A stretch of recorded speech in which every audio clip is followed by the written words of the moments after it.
Hi, this is Daniel from Interpol.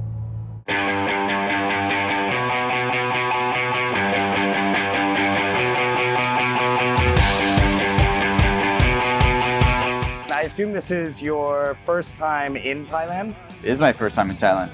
Welcome to Bangkok, Paul. How do you feel? I feel great, thank you.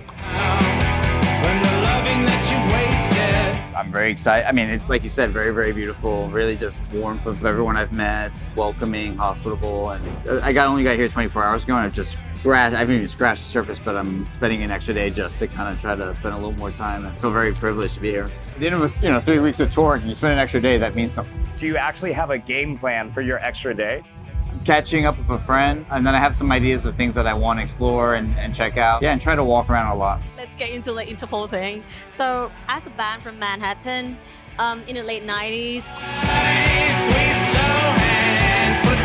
I mean, I think we just started locally around where we live, so like Lower East Side Manhattan and Brooklyn, and we played small shows locally and kind of just grew that way. So I feel like it was really only a competition to get like a gig and then do the show well, and then hopefully next time more people would show up. But there's not really a strategy beyond that. That's just how we did it. so it's like basically nature of new bands doing their own thing, right? I think if you have an organic beginning where it's not sort of a marketing budget or something, it's just like we were just a local band. And then the Strokes blew up, and then the rest is history. I mean, we were with Matador Records, and they had a great PR department, a great publicist, Nils Bernstein. We did a lot of print magazine interviews and radio stuff. I think as an artist, it's not really any kind of like competition or anything really that relates to other artists. It's really just about trying to be the best musician I could be, and within a band of individuals, like trying to be the best band that we could be. And I think once you have like good ingredients to the band, it's really just a matter of committing to that and seeing what happens, and that's all that's necessary, I think.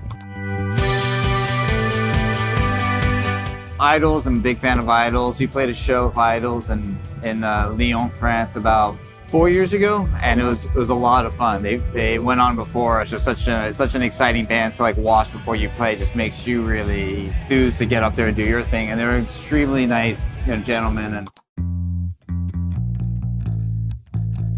I mean, but then some other bands have done it much longer, like Radiohead, Red Hot Chili Peppers, The Cure. There's actually a lot of inspiring examples of artists that kept doing it for a long time that I kind of like to think about whenever this kind of question comes up, because we have been at it a long time. Yeah, but there's many decades to come where we might stay at it. But I think we just are artists, and we like making art, and we still inspire each other. And I think that's why we stay a band this long.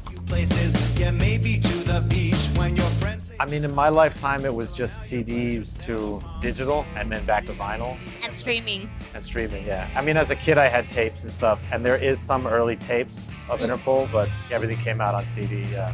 I feel like it hasn't really changed that much, like people's listening experience. I think if anything now, people get exposed to a lot more music. I don't know if that impacts how in-depth anyone pays, attention to one artist. If they're constantly just being exposed to new stuff, maybe that's a difference. Maybe back in the day, you'd find a record that you love and like really digest that record, whereas now it's like all things all the time. But I feel like music is a companion to people in the same way now that it was when I first started out. Fundamentally the same.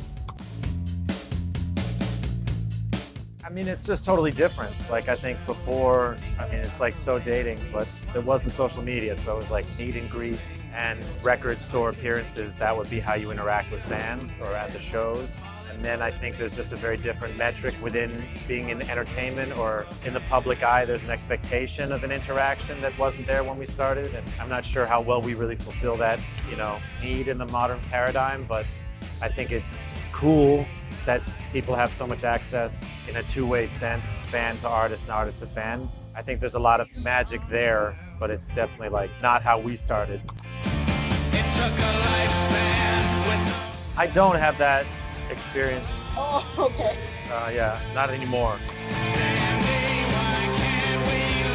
For me, I kind of just take like the totality of my thought processes, and they kind of just like come out from one large pot to almost anything that I'm writing is somehow a reflection of my larger perceptions of things at any given moment, and the lyrics sort of write themselves from the music. I don't have like a journal of lyrics that I then put into an Interpol song. I will hear the instrumental and I get the vocals that way. So it's sort of an interactive experience where I kind of like hear it from the music and then I sort of make meaning in my weird way.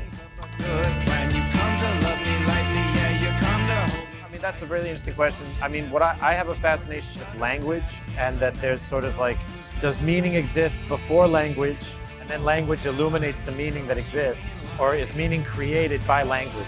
And I kind of find that second version interesting. And then with the manipulation of language, it's kind of possible to create sort of weird tensions of intellect that I find engaging, and I like playing in that sandbox.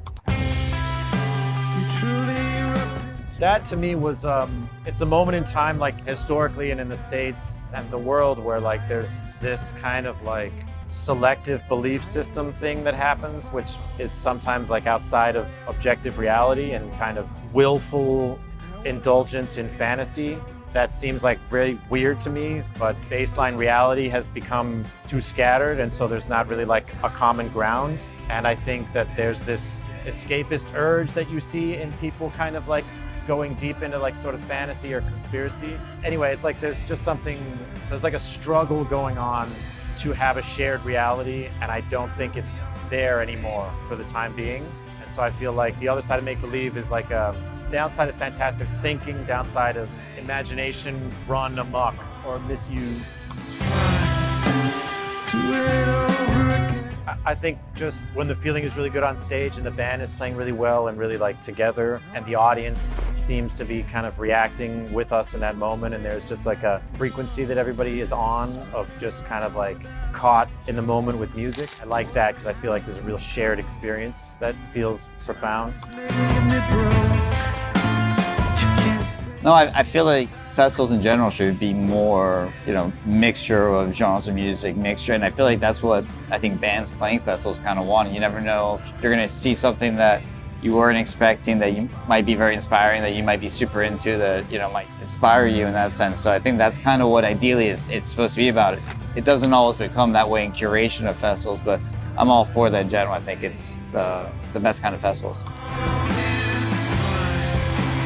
Well, thank you. Thanks for being fans, and we hope to come back soon and often, and we really look forward to playing.